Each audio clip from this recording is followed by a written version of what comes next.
नमस्कार, debate eight 8 देख रहे हैं आप। मैं हूं आपके साथ वरुण गोयल। अमेरिका ने भारत के कुछ राज्यों में ट्रैवल को लेकर एक एडवाइजरी जारी की है, जिसको लेकर हमारे देश में सियासत अब शुरू हो गई है। आपको बता दें कि अमेरिका ने भारत यात्रा को लेकर अपने नागरिकों के लिए एक नई एडवाइजरी जारी की है। अमेरिकी विदेश मंत्रालय की ओर से जारी एडवाइजरी में भारत में अपराध, खासकर महिलाओं को लेकर बढ़ते अपराध या दुष्कर्म की बढ़ती घटनाओं का हवाला देते हुए कहा गया है कि अमेरिकी नागरिक सतर्कता बरतें, एहतियात बरतें। कुछ पूर्वी हिस्सों का जिक्र हुआ है कि वहां आतंकवाद को देखते हुए यात्रा नहीं करनी चाहिए, जबकि यह कहा गया है कि हिंसक अपराध जो है उनमें दुष्कर्म एक ऐसा अपराध है जो बढ़ रहा है और ऐसी एडवाइजरी जारी की गई है। इसके अलावा जिक्र किया गया है कि जो टूरिस्ट स्पॉट हैं, बाजार हैं, मॉल हैं, जो ट्रांसपोर्ट हब हैं, वहां पर आतंकी हमला होने की आशंका हो सकती है।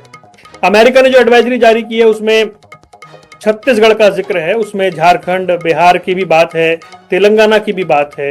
तो ऐसे जिन पश्चिम बंगाल का भी जिक्र किया गया है और कहा गया है कि जिस तरह का संघर्ष है उसमें ध्यान रखें, एहतियात बरतें।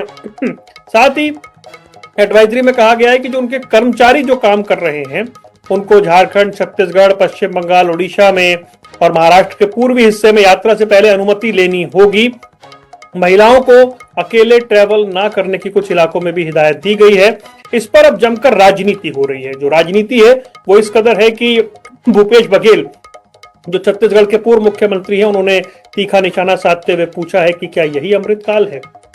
बीजेपी ने पलटवार किया है और कहा है कि लगता है सोरोस की पहुंच राजीव भवन तक हो गई है। उन्होंने आंकड़े रखकर कि उस समय, उस काल में, मतलब भूपेश बघेल की सरकार में छत्तीसगढ़ की क्या स्थिति थी, वो आंकड़े रखकर पलटवार किया है। लेकिन एडवाइजरी को लेकर सवाल उठ रहे हैं क्योंकि कांग्रेस ने तीखा हमला बोलते हुए इसे वैश्विक शर्म करार दिया है। वहीं दूसरी ओर ये एक ऐसा मुद्दा जो है उस पर अब सियासत गर्म होती हुई दिख रही है। आज हम इसी पे चर्चा करने जा रहे हैं। हमारे साथ कई खास मेहमान जुड़ रहे हैं जिनके साथ हम आज की इस बातचीत को आगे बढ़ाएंगे और इस पूरे विषय पर समझेंगे कि राजनीति आखिर क्या कुछ कह रही है। डॉक्टर शिवानंद हुल्लालकर, प्रवक्ता एआईसीसी से हमारे साथ जुड़ रहे हैं। कैप्टन इंद्रजीत सिंह भारतीय जनता पार्टी का पक्ष रखने के लिए हमारे साथ जुड़ गए हैं। डॉक्टर आलोक शुक्ला पूर्व प्रशासनिक अधिकारी हैं। इस विषय की गंभीरता को समझाने के लिए, इस एडवाइजरी के मायने क्या हैं उसे समझाने के लिए वो भी हमारे साथ जुड़ रहे हैं। डॉक्टर ब्रह्मदीप अलूने विदेश मामलों के जानकार हैं, वो भी हमारे साथ आ गए हैं। अमेरिकी एडवाइजरी के क्या राजनीतिक और कूटनीतिक संकेत हैं उस पर तो हम बात करेंगे ही और अपने जो पैनल में लोग मौजूद हैं उनसे इस पर चर्चा करेंगे। सबसे पहले डॉक्टर शिवानंद, आपके पास आते हुए, अमेरिका ने जो एडवाइजरी, जो ट्रैवल एडवाइजरी जारी की है कुछ राज्यों में और उसमें जिन बातों का जिक्र किया गया है, ये कितनी चिंता का विषय है और भारत के नजरिए से इस तरह की एडवाइजरी के मायने क्या हैं? यही नरेंद्र मोदी जी ट्रम्प के बारे में मिठाई बांटा था इंडिया में। ये क्या कर रहे हैं नरेंद्र मोदी, आगे जाके मेरे को तो डर और चिंता के विषय है। इसके पहले भी जो इंडियन लोग जो अमेरिका में रह रहे हैं उनको जंजीरा भर के इंडिया भेज रहे थे, तब नरेंद्र मोदी क्या कर रहे थे? चुपचाप देखते बैठे।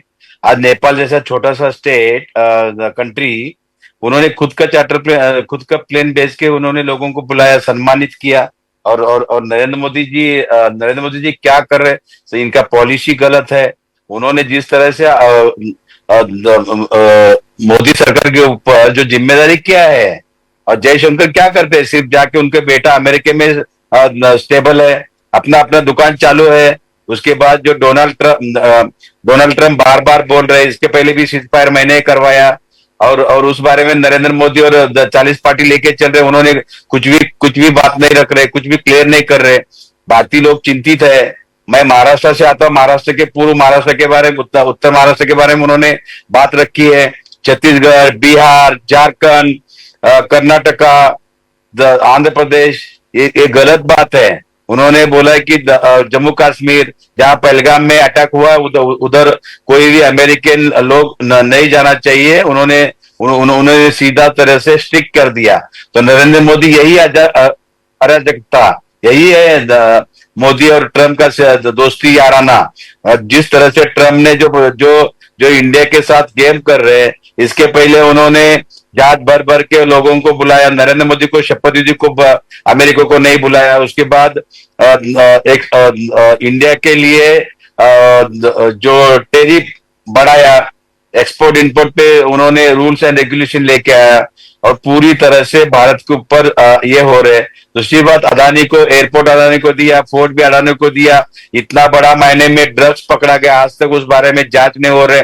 सीज फायर बार बार 16-17 बार डोनाल्ड ट्रंप जो प्रेसिडेंट है अमेरिका, वो बता रहे सीज फायर मैंने करवाया। सिंदूर तो गिरवी रख गया, सिंदूर के ऊपर राजनीति करना चाहते हैं।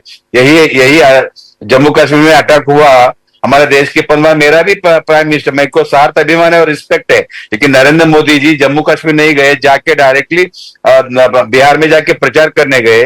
2 बार सर्वदलीय बैठक में नरेंद्र मोदी जी आए नहीं। यही बीजेपी आरएसएस का नीति है, हमेशा लोगों को डराना, धमकाना, CBI, ED, income tax misuse करना और जो इलेक्शन मैनेज करना, सीजीआई के ऊपर दबाव लाना। और अभी महाराष्ट्र में इतना बड़ा इलेक्शन बहुत सारे विषय मिला दिए आपने बहुत सारे विषय मिला दिए। मैं अमेरिका की नहीं, इसे जिन राज्यों के लिए एडवाइजरी जारी की गई है, उन राज्यों की कानून व्यवस्था की विफलता के तौर पर देखा जाए, भारत सरकार की विदेश नीति की, कूटनीति की विफलता के तौर पर आप देखना चाह रहे हैं, या फिर ये जो पूरा विषय है, डोनाल्ड ट्रंप जिस तरह का रवैया पिछले दिनों अपना रहे हैं, उसी कड़ी में इसे आगे आप देखते हैं? देखिए, आने वाले दिन में भारत के लिए सीरियस चिंता का विषय है। और अमेरिका में आज एजुकेशन के लिए, जॉब के लिए जो इंडियन लोग गए हुए उधर, उनके बारे में कल अगर ट्रम्प ने ऑर्डर निकाल दिया कि यहाँ इंडियन लोग नहीं रहना चाहिए, तो क्या कर सकते नरेंद्र मोदी, बीजेपी क्या कर सकते हैं? तो नरेंद्र मोदी फेल्यूर सरकार है, तुरंत रिजाइन देना चाहिए। नरेंद्र मोदी जी और जयशंकर जो परराष्ट्र मिनिस्टर है, वो भी रिजाइन देना चाहिए पूरी तरह से। आज देखिए, जरा भी इनको देखिए, तुर्की जैसा छोटा सा कंट्री अपने ऊपर अटैक कर रहे हैं, वो भी पाकिस्तान के साथ खड़ा हुआ। बांग्लादेश इधर अपने साथ में था, वो भी उनके साथ चले गए। चाइना उनके साथ चला गया। अमेरिका दोगलापंथी चल रही, कभी इंडिया कभी पाकिस्तान। तो ये आने वाले दिन में ये धोखा का घंटा डेंजरस लग रहे सर, चिंता का विषय है। और नरेंद्र मोदी जी शर्म आना चाहिए, डोनाल्ड ट्रंप के बारे में इतना बड़ा मार्केटिंग किया, इतना बड़ा पैसा लगाया, वो गरीब दलित पिछड़ों को पैसा लगाया, उन्होंने सब खर्चा किया। और इन्होंने खुद नरेंद्र मोदी जी ट्रंप के बारे में, नरेंद्र मोदी का ज्यादा करके इटली में ज्यादा ध्यान है, भारत में कुछ भी लेना देना नहीं है। 10 लाख का ड्रेस डालना आज का गया। इसको इतना पर्सनल मत बनाइए, गंभीर विषय पे बात कर रहे हैं डॉक्टर साहब, ठीक है? इसको हम सोशल मीडिया के मीम के तौर पे इस चर्चा में ना बात करें। कैप्टन इंद्रजीत, एडवाइजरी जो जारी की गई है, ये भारत की वैश्विक छवि को खराब करती है, और जो हम बात करते हैं, जो दावे करते हैं, उसके विपरीत इसने डेंट पहुंचाया इस एडवाइजरी ने। कैसे देखते हैं आप? देखिए वरुण जी, सबसे बड़ी मैं आपको एक मुख्य बात बताना चाहूंगा कि अमेरिका, हमारा ऐसी बात नहीं कि अमेरिका से हमारे संबंध खराब है ना, पहले कभी इतने ज्यादा अच्छे रहे ना खराब रहे। हमारे अमेरिका के साथ संबंध शुरू से मीडियम रहे हैं, और खास करके कभी कभी ऐसे राष्ट्रपति आ जाते हैं तो उस टाइम तो संबंध अच्छे होते ही नहीं है। और कांग्रेस बता दे कि इनके संबंध कब अच्छे थे, कौन सा इन्होंने, कांग्रेस ने अमेरिका से कोई लाभ लिया है, ऐसा क्या काम करा लिया? इनके समय तो अमेरिका का राष्ट्रपति इनको सम्मानित भी नहीं करते थे। देखा होगा आपने कि हमारे भारत के प्रधानमंत्री अगर पहले जाते थे तो उनको वो सम्मान नहीं मिलता था जो आज सम्मान मिलता है। तो ये सबसे प्रॉब्लम ये है कि कांग्रेस आज हाशिए पे आ चुकी है, देश में कोई पूछ नहीं रहा है। और जिस तरह से नरेंद्र मोदी जी का सम्मान विदेशों में हो रहा है, आप देखिए जितनी मुस्लिम कंट्री है, ज्यादा से ज्यादा उन्होंने अपने देश का जो सर्वोच्च सम्मान है वो नरेंद्र मोदी को दिया है। कभी कांग्रेस के किसी प्रधानमंत्री को मिला है क्या आज दिन तक? बताएं एक आध का नाम, सारे दे रहे हैं। तो यही चीज इनसे हजम नहीं हो रही है। और तो और आप देखिए, कभी इन्होंने कभी सोचा था, ये तो हिंदुस्तान में नहीं सोच रहे थे राम मंदिर के लिए, यूएई में जहां पर स्वामी नारायण का, भगवान का कितना बार ये भव्य मंदिर बनाया गया है। यूएई में जो मुस्लिम कंट्री है, में मैं बात करना चाह रहा हूं, अगर हमारे कुछ राज्यों का सुरक्षित बता रहे हैं अमेरिका, इसका इम्पैक्ट क्या है ये बताएं। नरेंद्र मोदी जाके ऐसे बैठते हैं, शर्म आना चाहिए। नाम नरेंद्र, काम इंद्रजीत जी, कुछ भी नहीं है। मेरे प्रश्न पे रहिए। वो जब ये कह रहे हैं कि हमारे कुछ राज्यों में असुरक्षित माहौल है और वो सतर्क रहने की सलाह दे रहे हैं, इसका इम्पैक्ट, इसके मायने क्या है आपके हिसाब से? राज्य की कानून व्यवस्था या फिर देश की छवि? इंद्रजीत जी, ₹15 लाख अकाउंट में क्या हुआ? कालाधन क्या हुआ? कैप्टन साहब आवाज आ रही है आपको? ये आवाज आ रही है, मगर ये बीच में बोलेंगे तो हम बात कैसे कहेंगे? या तो नहीं, आप अपनी बात रखिए, एक एक करके मैं सबको मौका दूंगा, अपनी बात रखिए कैप्टन इंद्रजीत। तो बीच में बोलेंगे तो फिर तो डिबेट नहीं हो पाएगी ना। नहीं, आप बोलिए। जब ये बोल रहे थे मैं सुन रहा था, तो हम बोल रहे तो इन्हें भी सुनना चाहिए, अपने समय में जवाब दें।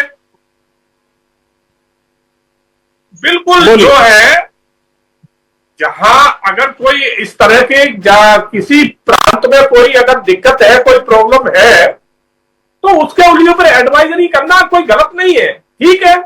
अपने देश के नागरिकों को तो हमारे हर जगह सेफ होना चाहिए ना।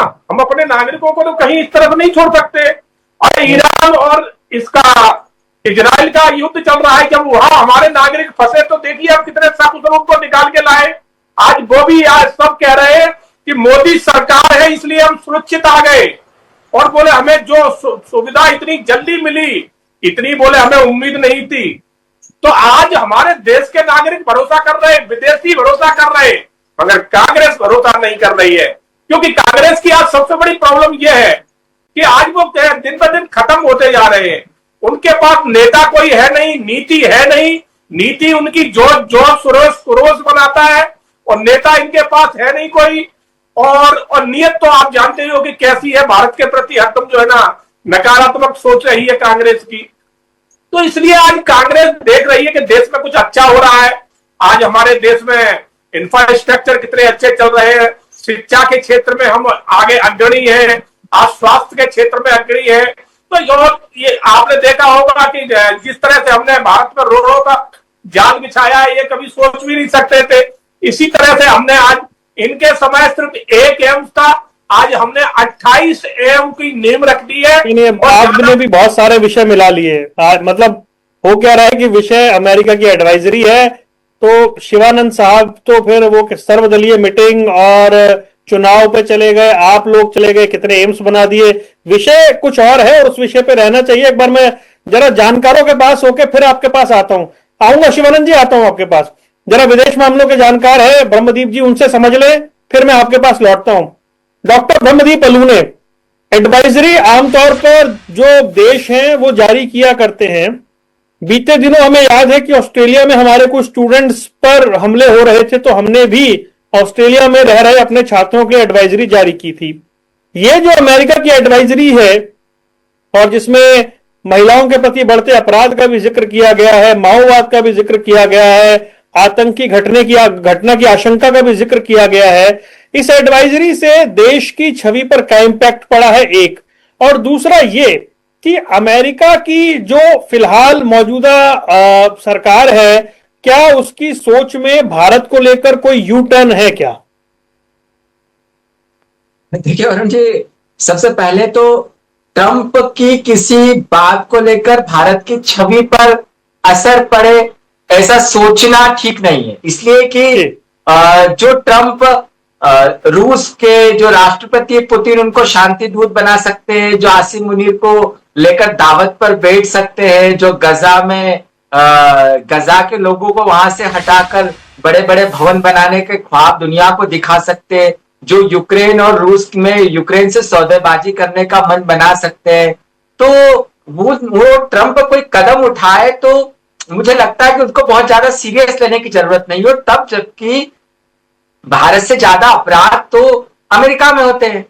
आप आंकड़े उठाकर देखिए, जिस बात को कहिए, महिला उत्पीड़न को ले ले, आप रंगभेद को लेकर ले ले, तो जब से ये ट्रंप आए हैं तब से वहां पर श्वेत राष्ट्रवाद बनाम अश्वेत राष्ट्रवाद इस कदर सिर चढ़कर बोल रहा है कि वो जो श्वेत राष्ट्रवाद है वो दक्षिण अफ्रीका तक पहुंच गया है। मतलब आप अपने देश में तो अश्वेतों पर अत्याचार करते ही हैं, लेकिन आप दक्षिण अफ्रीका के राष्ट्रपति आपने देखा होगा रामाफोसा से जो ऑनलाइन उनकी बहस हुई, उनको बता रहे थे कि आप श्वेत लोगों पर अत्याचार कैसे कर रहे हैं। लेकिन इन सबके बीच देखिए अमेरिकन नागरिकों के लिए सुरक्षा की एडवाइजरी जारी होना चाहिए, पूरी दुनिया में होना चाहिए, क्योंकि ईरान में जो कुछ किया है उसके बाद जो गुस्सा है वो पूरी दुनिया में अमेरिका के खिलाफ है। दूसरी बात है कि ईरान के बाद जो शिया समुदाय है बहुत ज्यादा संख्या में भारत में रहता है, और ईरान को लेकर आपको याद होगा कि लेबनान में जब हिजबुल्लाह का नेता मारा गया था तो भारत में उसको लेकर उसको नसरुल्लाह को लेकर लखनऊ में बहुत सारी जगह पर प्रदर्शन भी हुए थे। तो अब अमेरिका का ये जो कदम है इसको दो तीन परिप्रेक्ष्य में देखने की जरूरत है। एक तो ऐसा लगता है कि वो अमेरिकन नागरिकों को डराना चाहते हैं, उन्हें भयभीत करना चाहते हैं। दूसरी बात यह भी है कि जो मस्क है और जो ट्रंप है दोनों के बीच जो रस्साकसी चल रही है, तो आपको याद होगा कि ट्रंप बार बार मस्क को चेताते रहे कि आप भारत से दूर रहिए, यहां पर यह मत कीजिए, लेकिन मस्क ने साफ कर दिया है कि वो भारत में रहेंगे। तो ऐसे में जो अमेरिका है, जो ट्रंप है, वो मस्क को प्रभावित करने की कोशिश कर रहे हैं, और ऐसा करते करते वो ऐसी एडवाइजरी जारी करने की कोशिश कर रहे हैं। मुझे नहीं लगता कि इससे भारत को कोई प्रभाव पड़ेगा, इससे भारत की कोई बदनामी होने वाली दुनिया में, क्योंकि जो ट्रंप है वो ऐसे बेलगाम राष्ट्रपति बन गए, बेलगाम राष्ट्राध्यक्ष बन गए, जो अमेरिका की छवि को दूषित कर रहे हैं, जो भारत जैसे एक रणनीतिक पार्टनर जो है उसको नाराज करने की हिमाकत कर रहे हैं, वो क्वाड के उद्देश्यों को फेल कर रहे हैं, वो चीन के मुकाबले जो एक अलायंस खड़ा हुआ था, जो बराक ओबामा के समय पिछले 1.5 दशकों से भारत को खड़ा किया था, उसके खिलाफ जाकर वो आसिम मुनीर को बुलाने की जो हिमाकत कर चुके हैं। तो इसका भारत की छवि से लेना देना नहीं है, इसका अमेरिका की आंतरिक राजनीति से लेना देना है और अमेरिका की वैदेशिक राजनीति से लेना देना है। वरुण जी, ठीक है जी, ये आपने समझाया कि ये किस तरह की अमेरिका की राजनीति है। चलिए एक बार चर्चा को और आगे बढ़ाते हैं। हमारे साथ डॉक्टर आलोक शुक्ला है, जो कि प्रशासनिक अधिकारी रहे, वो उनका अनुभव रहा है। अब शुक्ला जी, जो हमारा माओवाद से प्रभावित क्षेत्र है या बॉर्डर के आसपास का क्षेत्र है, पहलगाम की घटना के बाद कुछ ऐसे ग्रामीण परिवेश जहां पर हम देखते हैं कि क्राइम के ग्राफ में हम बढ़ोतरी सुनते रहे हैं, अमेरिका की अपने नागरिकों के प्रति ये चिंता वाजिब है? इसे उसी रूप में देखा जाए बिना किंतु परंतु के? वरुण जी, देखिए, हमारे देश में क्या चल रहा है वो हमारी चिंता की बात है, वो अपनी जगह। अमेरिका की एडवाइजरी अपनी जगह है। मैं अभी हमारी जो मिनिस्ट्री ऑफ एक्सटर्नल अफेयर्स है उनकी वेबसाइट मैंने अभी खोली है। हमारे विदेश मंत्रालय ने भारतीय नागरिकों के एडवाइजरी जारी की है। मैं आपको बता दे रहा हूं पढ़ के, अभी मेरे सामने खुला हुआ है। Syria, Libya, Bangladesh, Iran, Israel, Cambodia, Myanmar, niger, Iraq, Yemen और कनाडा जी। और इसमें भारत सरकार ने, विदेश मंत्रालय ने कहा है कि भारतीय नागरिकों को इन देशों में जाने में सतर्कता बरतना चाहिए। लगभग वही भाषा उपयोग की गई है, अगर आप इसको पढ़ेंगे, जो भाषा अमेरिका ने अपनी एडवाइजरी में की है। इस एडवाइजरी का महत्व जो है ना, हम लोग शायद उसको ज्यादा महत्व दे रहे हैं। हमारे लिए चर्चा का विषय ये नहीं होना चाहिए कि अमेरिका अपने नागरिकों से क्या कह रहा है। वो अमेरिका है और अमेरिका के नागरिक हैं, आपस में एक दूसरे से, ये एक तरह से ऐसे समझ लीजिए कि हमारा बच्चा जब घर से शाम को निकलता है या हमारी बिटिया घर से शाम को निकलती है, तो हम उसको भाई थोड़ा समझाते हैं कि देखो ऐसी जगह मत जाना, उस मोहल्ले में थोड़े गुंडे बदमाश रहते हैं, वहां से दूर रहना। तो इस तरह की सलाह वो अपने नागरिकों को दे रहे हैं, उसको हम जरूरत से ज्यादा महत्व दे रहे हैं। हाँ, दूसरी बात यह है कि क्या हमारे देश में वास्तव में कुछ परेशानियां हैं जिन पर हमको ध्यान देना चाहिए? तो वो तो हैं, हम जानते हैं। हमको मालूम है कि मणिपुर में समस्या है, हमको मालूम है कि छत्तीसगढ़ में माओवाद की समस्या है। आज माननीय गृह मंत्री जी आए और आकर के उन्होंने माओवाद के बारे में बैठ करके बीएसएफ वालों से सबसे उनका साहस बढ़ाया, उनसे बात की। तो क्यों की? अगर कोई समस्या ही नहीं होती तो गृह मंत्री जी को आने की जरूरत ही नहीं थी। समस्या है, उसको हमको स्वीकार करना चाहिए और उस समस्या से निपटने के तरीके ढूंढना चाहिए। पर इसलिए नहीं कि अमेरिका कह रहा है, इसलिए कि हमारा अपना देश है और हमको अपने देश को बेहतर और अच्छा बनाने की जरूरत ठीक है, ये आपने बात कही और ये बड़ी महत्वपूर्ण बात कही। डॉक्टर शिवानंद, एडवाइजरी पे हमने बहुत ज्यादा राजनीतिक इसे वो तूल दे दिया, ये कहकर कि ये कैसा अमृत काल है, ये तो ग्लोबल जो है एम्बेरसमेंट हो गया है। लेकिन एडवाइजरी तो पहले भी जारी होती रही है। अभी मेरे सामने एक एडवाइजरी है, मैं पढ़ देता हूं जरा आपके सामने। ये एडवाइजरी है 4 जून 2009 की, और अमेरिका की ही एडवाइजरी है, और ग्रेड 2 की, लेवल 2 की ही एडवाइजरी है, जिसमें अमेरिका ये कह रहा है, amid reports that the Lashkar-e-Taiba could be planning another strike, the United States has warned its citizens traveling to India of terror threat. ये, और उसके बाद सितंबर 2009 में एक और एडवाइजरी है अमेरिका की अपने नागरिकों के लिए कि अगर भारत में ट्रैवल कर रहे हैं तो एहतियात बरतें। तो इस विषय को बहुत ज्यादा तूल दे दिया गया। ये तो हर सरकारों में होता है, और जैसा अभी शुक्ला जी बता रहे थे, हमने भी कनाडा को लेकर एडवाइजरी जारी की हुई है, बहुत सारे देशों को लेकर एडवाइजरी जारी की हुई है। ये इतना बड़ा विषय था नहीं जितना बड़ा बना दिया गया। देखिए, जब कांग्रेस यूपीए सरकार था तभी गवर्नमेंट डॉक्टर मनमोहन सिंह के टाइम नरेंद्र मोदी जी को अमेरिका बैन किया था। ये भूल गए बीजेपी प्रवक्ता? सेम वैसा ही जो इंडिया में जो इनकम सोर्स है, जो टूरिस्ट आता है, टूरिस्ट को इन्होंने क्या किया, अभी पहलगाम में जो 4 आतंकवादी आके 28 माता भगिनियों का सिंदूर उजाड़ दिया, वहां के लोग अभी जम्मू कश्मीर कोई नहीं जा रहे टूरिस्ट। कितना भी पुलिस प्रोटेक्शन दीजिए, गारंटी कौन ले रहे? नरेंद्र मोदी ले रहे? क्या अमित शाह जी ले रहे? कौन ले रहे बताइए? देखिए, आज भी टूरिस्ट इंडिया में आने के बाद जो बिजनेस बढ़ता है, डेवलपमेंट होता है, विकास होता है, जिस तरह से उन्होंने इंडिया को टारगेट करके, इसके पहले भी बीजेपी प्रवक्ता को पूछिए, मेरे मित्र को, डोनाल्ड ट्रम्प ने नरेंद्र मोदी जी को शपथ जी को तो बुलाया नहीं, पूरा 140 करोड़ जनता का अपमान हुआ। दूसरी बात, मैं पुणे से आता हूँ, पुणे से मेरा कार्यकर्ता मिस्टर जैन, मिस्टर भोसले मेरे कार्यकर्ता है, उनको डोनाल्ड ट्रम्प ने इन्विटेशन दिया, और वो लोग अंबानी के साइड पे बैठ के फोटो खींचा और वीडियो, उन्होंने मेरे को इन्विटेशन, मेरे को बताया कि देखो हम गए, मोदी को इन्विटेशन नहीं, मेरे को मिला। ये शर्म की बात है, ये हमारे भारत की अपमान है। दूसरी बात, नरेंद्र मोदी के सामने उन्होंने बिन बुलाया नरेंद्र मोदी अपॉइंटमेंट लेके जाके मिले, क्या फायदा हुआ अमेरिका को बताइए? मोदी साहब के सामने ही जहाज भर भर के माता भगिनी, वहां जो लोग थे, सबको जंजीरा डाल डाल के लाके इधर छोड़ा। क्या कर रहे थे जयराम रमेश सर? क्या कर रहे थे नरेंद्र मोदी जी? बताइए। अगर इंटरनेशनल रूल्स एंड रेगुलेशन यही था, अगर डोनाल्ड ट्रम्प टारगेट कर रहे, समझिए, अगर कल डोनाल्ड ट्रम्प बोला कि नहीं, अभी टेरिफ इंडिया के लिए इतना इतना है, चाइना के लिए इतना है, तो इंडिया मना करते हैं क्या? बताइए, मना कर सकते हैं? कभी नहीं। और मेरा सवाल तो गोल हो गया ना। मैंने पूछा कि एडवाइजरी तो यूपीए गवर्नमेंट के समय भी आती थी, और इसी लेवल की एडवाइजरी आती थी। देखिए, लेकिन जिस तरह से डोनाल्ड ट्रम्प ने जो पॉलिसी अपना रहे, भारत के लिए अच्छा नहीं है, क्योंकि अमेरिका शक्तिवान ये है, लेकिन इंडिया भी कमजोर नहीं है, लेकिन नरेंद्र मोदी जी कमजोर है। ये खुद फोन करके स्टेटमेंट देना, नहीं तो प्रेस कॉन्फ्रेंस लेके स्टेटमेंट लेना चाहिए कि मैंने खुद सीज फायर किया। डोनाल्ड ट्रम्प झूठ बोल रहे, क्यों नहीं बोल रहे? नरेंद्र मोदी जी क्लियर कीजिए ना। 2 बार हमने देखिए, देश के प्रधानमंत्री नरेंद्र मोदी जी मेरे भी प्राइम मिनिस्टर है, 140 करोड़ जनता, आपका भी है, वरुण जी, शुक्ला सर का भी है, जो बीजेपी प्रवक्ता उनका भी है, इधर सब पैनलिस्ट का है। मेरे को इतना ही बोलना है कि नरेंद्र मोदी जी को कुछ नहीं है, 10 लाख रुपए का सूट पहनना है। आज कहाँ गया? पाकिस्तान बिरयानी खाने गए, आज कहाँ गया? इटली गए, आज कहाँ गए? अमेरिका गए।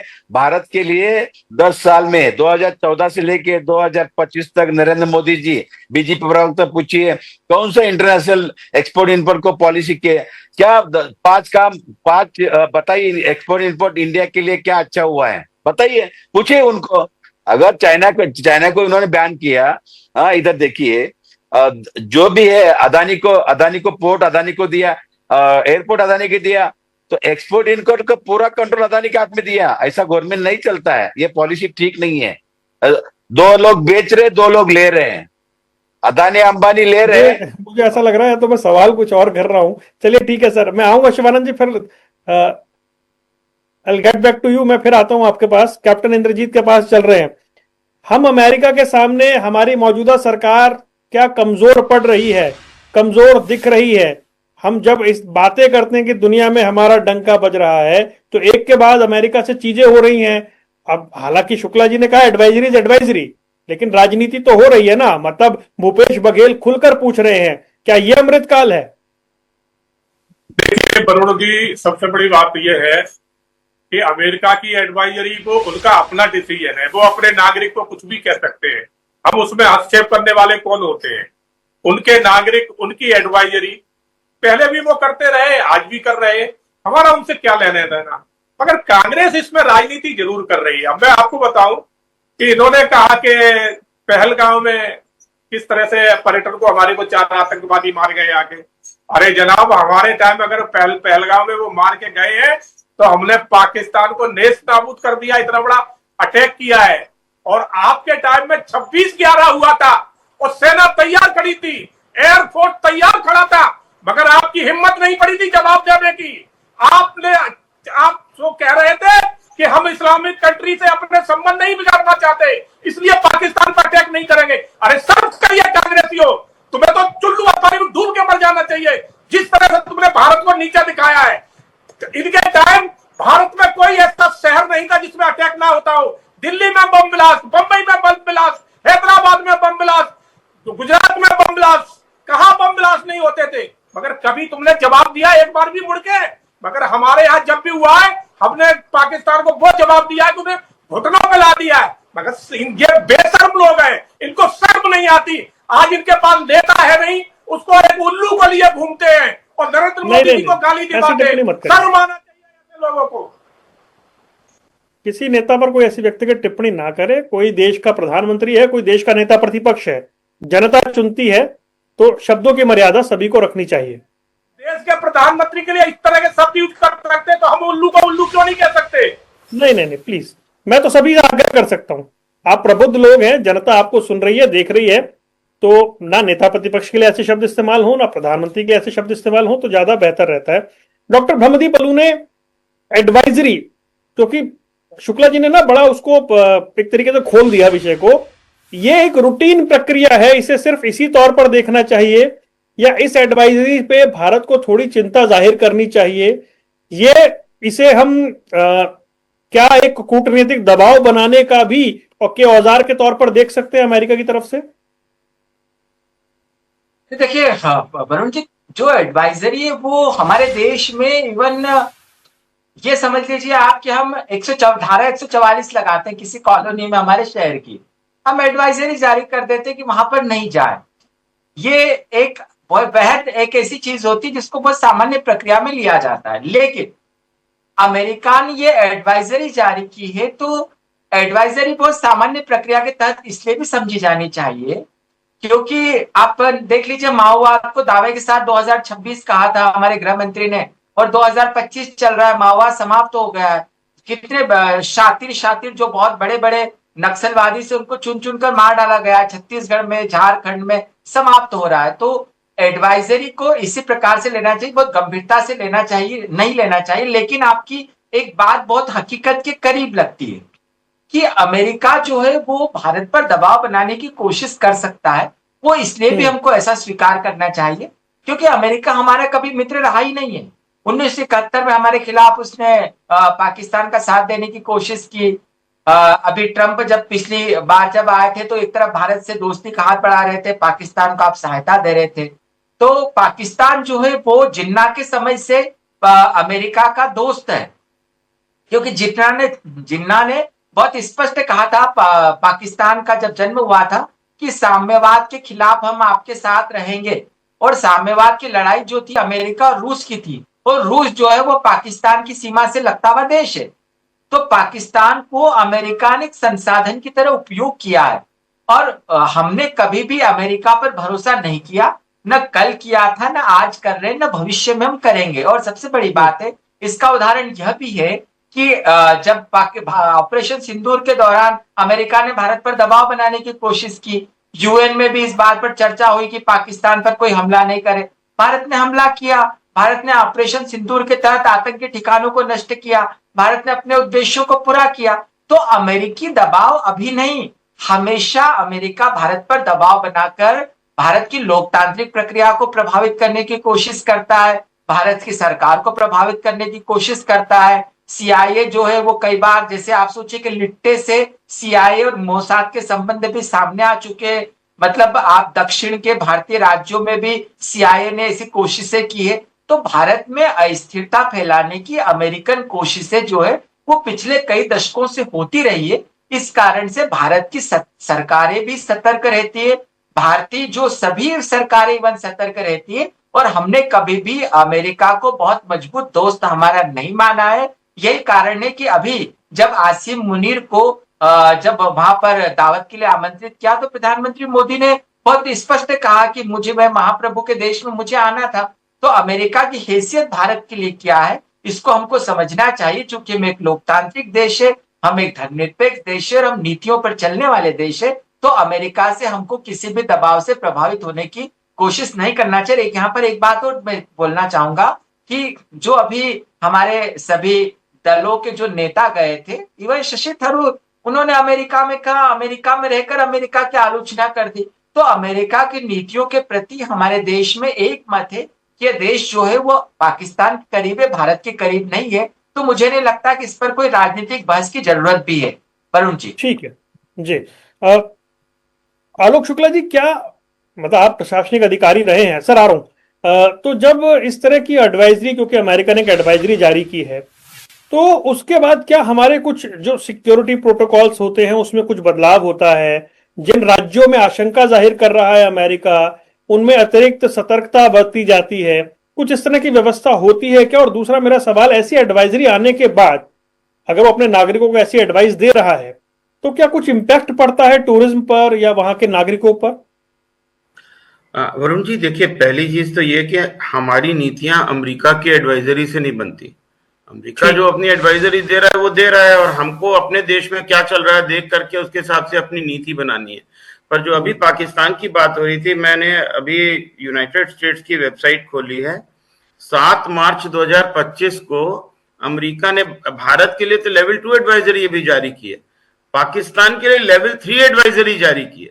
और उसमें लिखा है कि reconsider travel to Pakistan because of Balochistan, Khyber Pakhtunkhwa, immediate vicinity to India, Pakistan border, line of control, terrorism, ये सब लिखा है उन्होंने।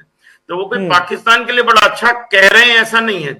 मेरा आप सबसे निवेदन ये है कि ये कोई दोस्ती दुश्मनी की बात नहीं है, ये बड़ी सिंपल सी चीज है कि हम अपने नागरिकों से कह रहे हैं कि जहां पे हमको ऐसा लगता है खतरा महसूस हो रहा है वहां मत जाओ। अब जो बात है कि टूरिज्म पे असर पड़ेगा और बिजनेस पे असर पड़ेगा, बिजनेसमैन तो ये देखता है कि उसका प्रॉफिट कहाँ है। अगर बिजनेसमैन को लगेगा कि प्रॉफिट है तो वो अपने बिजनेस में आएगा। अभी बात हो रही थी कि एलॉन मस्क से उन्होंने कहा कि भाई आप हिंदुस्तान मत जाओ, वो फिर भी हिंदुस्तान आने को तैयार हैं। तो उनके कहने का ये है कि टूरिस्ट जरूर, जहां पर टूरिस्ट जाते हैं खुशी मनाने के लिए, मौज मस्ती के लिए, वो इसलिए नहीं जाते किसी जगह पे कि उनको टेररिज्म का सामना करना पड़े या कहीं गोली चलने लग जाए। तो आप जानते हैं कि जब से ये पहलगाम में हुआ है तब से जम्मू कश्मीर में टूरिज्म बहुत कम हो गया है, और वो हिंदुस्तानी टूरिज्म कम हो गया, जो डोमेस्टिक टूरिज्म वो कम हो गया है। आजकल जो हवाई जहाज के टिकट हैं वहां इतने सस्ते हो गए हैं वहां जाने के लिए कि वहां कोई जा नहीं रहा है। कोई हमने एडवाइजरी थोड़ी जारी की है। तो टूरिस्ट इस बात को समझते हैं और वो वहां जाएंगे जहां पर उनको अच्छा लगेगा। एडवाइजरी को बहुत तूल देना मेरे ख्याल से कोई ऐसी खास बात नहीं है, लेकिन हाँ, हमको ये समझना ही होगा, ये एडवाइजरी शायद हमारी एक आंख खोलने की बात है कि हमारे देश में सब कुछ उतना अच्छा नहीं है जितना हम प्रचारित करते हैं। हमारे देश में समस्याएं हैं, और ये समस्याएं यदि भारतीय जनता पार्टी और कांग्रेस के हमारे मित्र जो हैं वो प्रवक्ता एक दूसरे पे आरोप लगाएं तो उससे फायदा नहीं है। मणिपुर की समस्या आज की नहीं है, पहले भी थी, कांग्रेस के समय भी थी, बीजेपी के समय भी है। छत्तीसगढ़ में जो माओइज्म है वो पहले भी था, आज भी है। और ये कह देना कि नहीं अब तो साहब 2025 में माओइज्म खत्म हो गया, इस पे तो शायद आपको एक अलग डिबेट करानी पड़ेगी। माओइज्म खत्म नहीं हुआ, अभी कल परसों भी बहुत सारे लोगों को माओइस्ट उठा के ले गए। तो इसलिए उसको छोड़ दीजिए। जैसे हम जिक्र कर रहे थे, मैंने देखा 2009 में ही 2-3 एडवाइजरी हमने देख ली अमेरिका की। मतलब मैं और डेप्थ में जाता तो मतलब एडवाइजरी तो एक रूटीन का हिस्सा हुआ ना, उसे रूटीन पार्टी मानना चाहिए। उस एडवाइजरी को हमें तूल नहीं देना चाहिए, लेकिन अपने देश में हमको माहौल सुधारने की कोशिश जरूर करना चाहिए। ठीक है डॉक्टर शिवानंद जी, अब मेरा एक सवाल है आपसे, फिर आप अपनी बात कीजिएगा। छत्तीसगढ़ का जिक्र है यूनाइटेड स्टेट की उस एडवाइजरी में, उसको लेकर भूपेश बघेल ने बहुत सारे सवाल खड़े किए हैं। उन्होंने पूछा है कि क्या यह अमृतकाल है। तो फिर उस एडवाइजरी में तो तेलंगाना का भी जिक्र है जहां आपकी सरकार है, उस एडवाइजरी में तो झारखंड का भी जिक्र है जहां पर आपकी और झारखंड मुक्ति मोर्चा की सरकार है, उस एडवाइजरी में तो पश्चिम बंगाल का भी जिक्र है जहां पर आपके इंडिया गठबंधन के सहयोगी की सरकार है। तो फिर मतलब इस राज्य के लिए सवाल उठे और उस राज्य के लिए ना उठे, ऐसा तो नहीं होगा ना।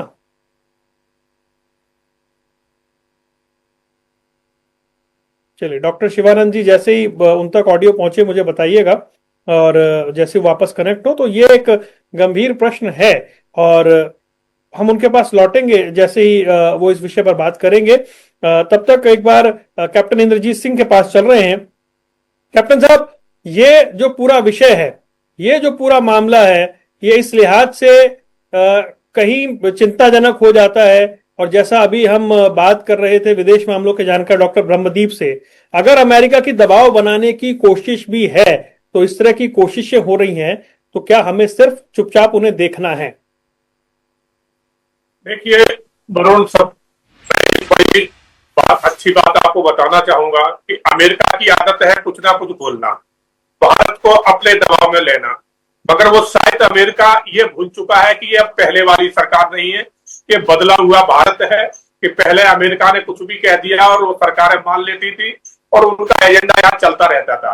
अब उनकी, हम भारत में जो सरकार है वर्तमान में माननीय नरेंद्र मोदी जी की, वो सिर्फ पहले अपने देश का हित सोचती है, अपने नागरिकों का हित सोचती है, उसके ऊपर फिर अमल करती है। अमेरिका से हमारा कोई ऐसा सरोकार नहीं है कि वो जो कहेगा हम उसको करेंगे, वो एडवाइजरी करेगा उसको हम मान करेंगे, बिल्कुल नहीं मान करेंगे। हम जब से आए हम बिल्कुल नहीं मानते। ठीक है, संबंध एक चीज अलग होती है कि हमारे संबंध उनके साथ कितने अच्छे हैं कितने नहीं है, वो एक बात अलग हो जाती है। मगर हमारे देश का हित हमारे लिए पहले है, वो हम करके दिखा रहे हैं।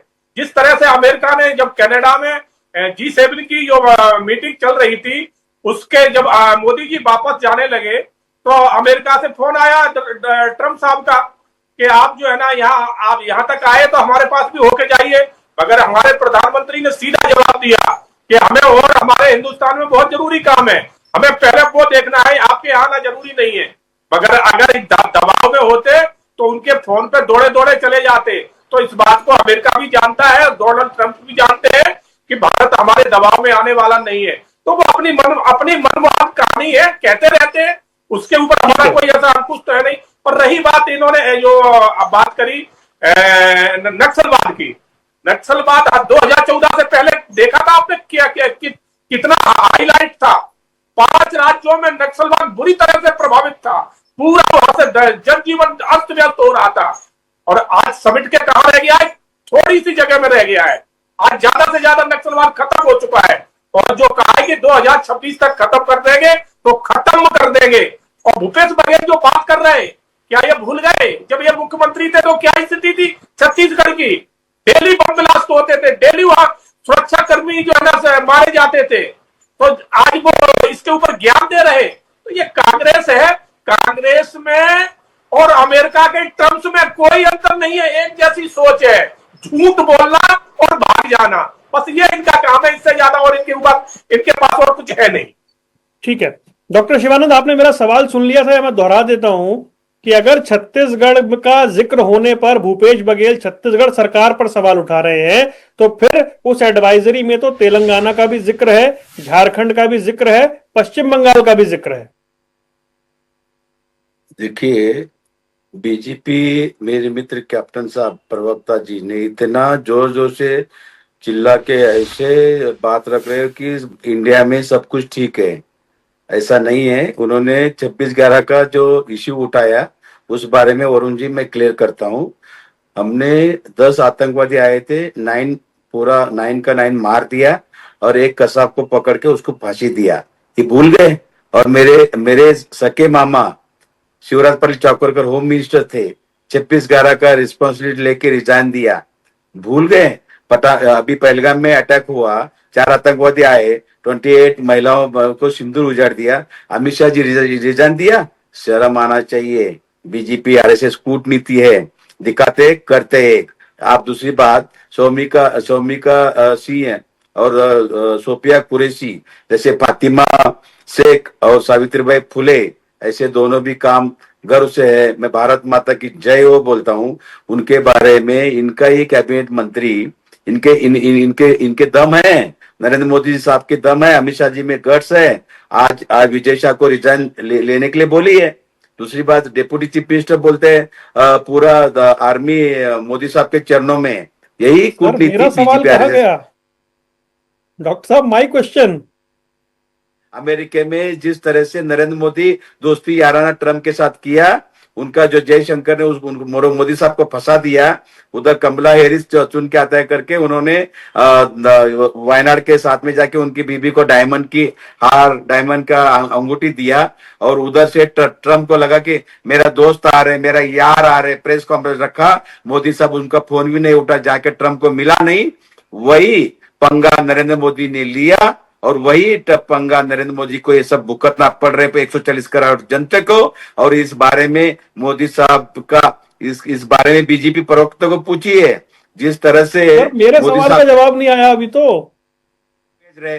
मैंने कहा वो एडवाइजरी तेलंगाना के लिए भी है, झारखंड के लिए भी है, पश्चिम बंगाल के लिए भी है। वरुण जी, आज भी वहां के अमेरिका में जो स्टूडेंट है उनको भी डोनाल्ड ट्रंप तकलीफ दे रहे हैं। लेकिन कांग्रेस पार्टी वहां जो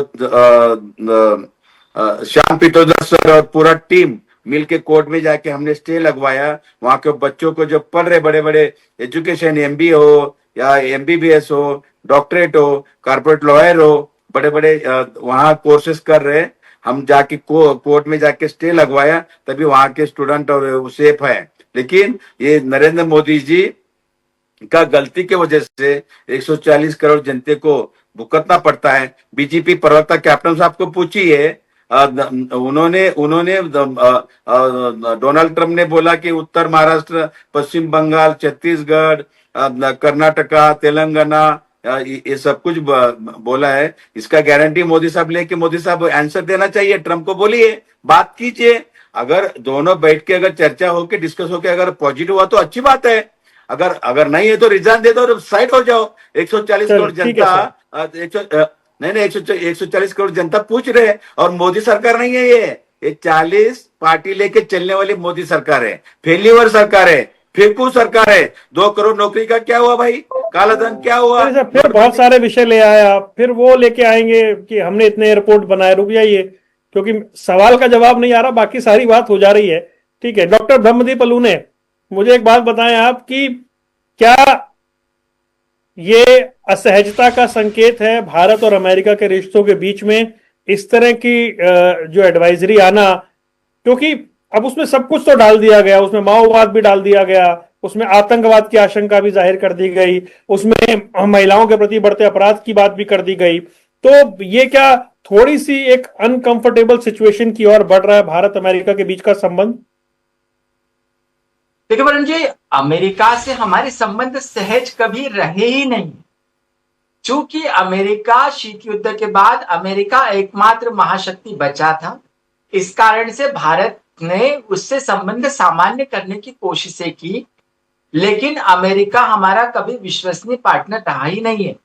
और अमेरिका ने अपने वो जो मिस्टर निक्सन, रिचर्ड निक्सन के दौर में जब किसिंजर विदेश मंत्री हुआ करते थे, तो इंदिरा जी के बारे में या भारत के बारे में जो उन्होंने भाषा का उपयोग किया था 2005 में जब वो आई, तो उन्होंने किसिंजर ने और निक्सन ने माफी मांगी थी उसको लेकर। तो भारत को लेकर इनके जो विचार है, अमेरिका एक पूंजीवादी देश है, भारत एक समाजवादी देश है, और भारत जो है वो गुटनिरपेक्ष आंदोलन का हिमायती रहा है। भारत किसी गुट में शामिल नहीं हुआ है। क्वाड का सदस्य भारत था, लेकिन उसके बावजूद अमेरिका ने खूब कोशिश की कि भारत को चीन के साथ सामने खड़ा कर दे, लेकिन हमारे राष्ट्रीय हित वो परमिट नहीं करते थे। हम कभी भी अमेरिका के ऐसे एलाय नहीं बने जिसका वो उपयोग करे। जैसे आप देखिए ईरान को लेकर, ईरान और पाकिस्तान दोनों इस्लामिक देश है, आसिम मुनीर को बुलाया और उसके बाद अभी खबरें ये आ रही है कि ईरान पर हमला करने के लिए पाकिस्तान के एयर स्पेस का जो है उपयोग किया गया है। तो हम एक ऐसे देश है कि कम से कम हम ब्लैकमेल होने से हमेशा अमेरिका के बचे रहे, और अमेरिका की कोशिश होती कि कैसा वो हमको ज्यादा से ज्यादा दबाव में लाए। लेकिन हमने पाकिस्तान पर हमला किया, हम अपने अनुसार चलते हैं, हम अमेरिका के दबाव में नहीं आए। हमने यूक्रेन में रूस की आलोचना नहीं की, हमने अमेरिका के तमाम दबाव के बावजूद ईरान में चाबहार बंदरगाह को बंद नहीं किया, हमने अमेरिकी दबाव के बावजूद रूस से तेल खरीदा।